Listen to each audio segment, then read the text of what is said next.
संवाद लेखन।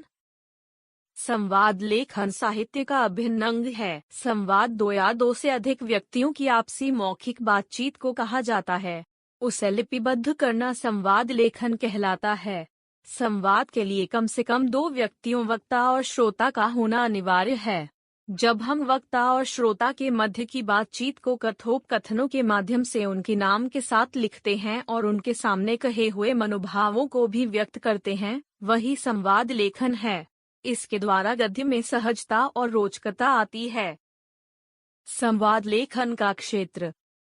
गद्य की इस शैली का प्रयोग नाटक, एकांकी, धारावाहिकों एवं फिल्मों के क्षेत्र में ही नहीं किया जाता, बल्कि साहित्य की लगभग सभी विधाओं में संवादों की उपयोगिता होती है।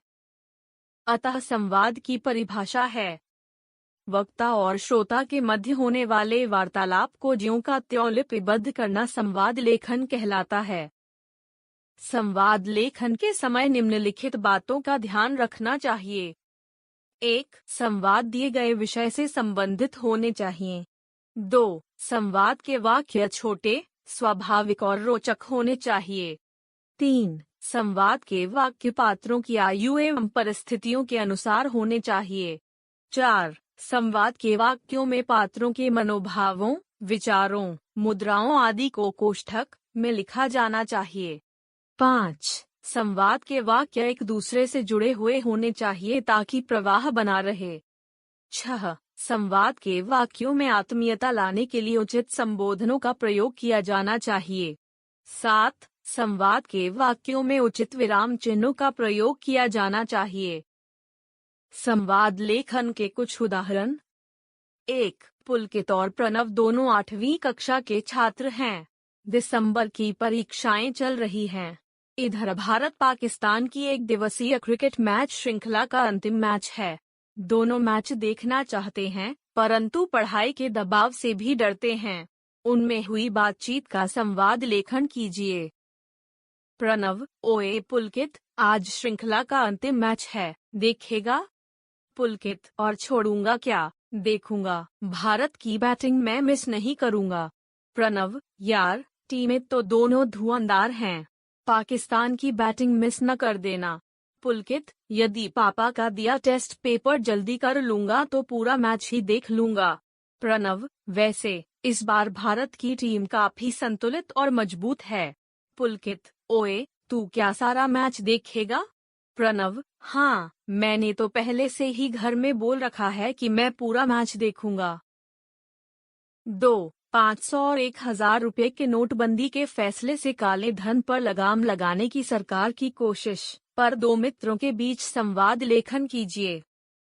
रमन जी: उत्तेजना और दुख से, अरे नरेश जी, नरेश जी। नरेश जी: घर से बाहर आकर घबराते हुए, हाँ रमन जी, क्या हुआ? रमन जी: अरे, आपने समाचार देखे? मोदी जी ने जो घोषणा की है 500 और 1000 रुपये के नोटों के विषय में। नरेश जी: हाँ हाँ, मैंने उनका पूरा भाषण सुना है। मुझे तो उनका यह फैसला ऐतिहासिक व साहसिक फैसला लगा है। क्या आपको नहीं लगता कि उनके इस फैसले से देश तरक्की करेगा? रमन जी: फैसला तो ठीक है, पर इससे आम जनता को परेशानी हो जाएगी। नरेश जी हैरानी से: परेशानी कैसी रमन जी? परेशानी तो उनको होगी जिन्होंने काला धन छिपा कर रखा है, हम जैसों को क्या फर्क पड़ेगा? रमन जी: मेरे पास तो ज्यादातर नोट ही 500 और 1000 रुपये के हैं। नरेश जी: तो क्या हुआ, 3 दिन बाद बैंक जाकर बदलवा लेना, बैंक तो इस इतवार को भी खुले हैं।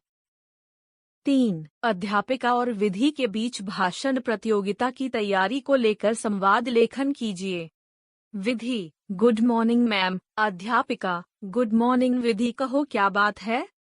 विधि: कल के वार्षिक उत्सव में मेरा भाषण है, जिसका विषय है महात्मा गांधी। मैंने उसे आपसे जांच भी करवा लिया था, अब उसे रट करके थोड़ी देर में आपको सुनाना चाहती हूँ। अध्यापिका: ऐसी भूल कभी मत करना। विधि: विधि: क्यों मैम? अध्यापिका: क्या तुम नहीं जानती कि रटकर सुनाई गई चीज का श्रोताओं पर अच्छा प्रभाव नहीं पड़ता? श्रोता सब समझ जाते हैं कि तुम रटे रटाए वाक्य ही बोल रही हो। विधि, पर मैं तो बिना रटे एक शब्द भी नहीं बोल सकती।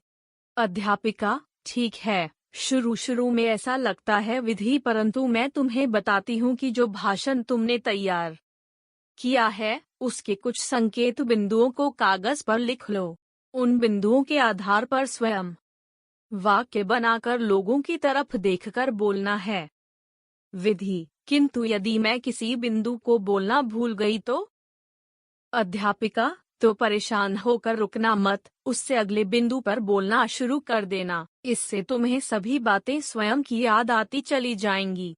ऐसा करने से तुम्हारी श्रृंखला टूटेगी नहीं और तुम्हारा भाषण जानदार लगेगा। विधि, आप ठीक कहती हैं मैम, मैं आपकी बातें याद रखूंगी।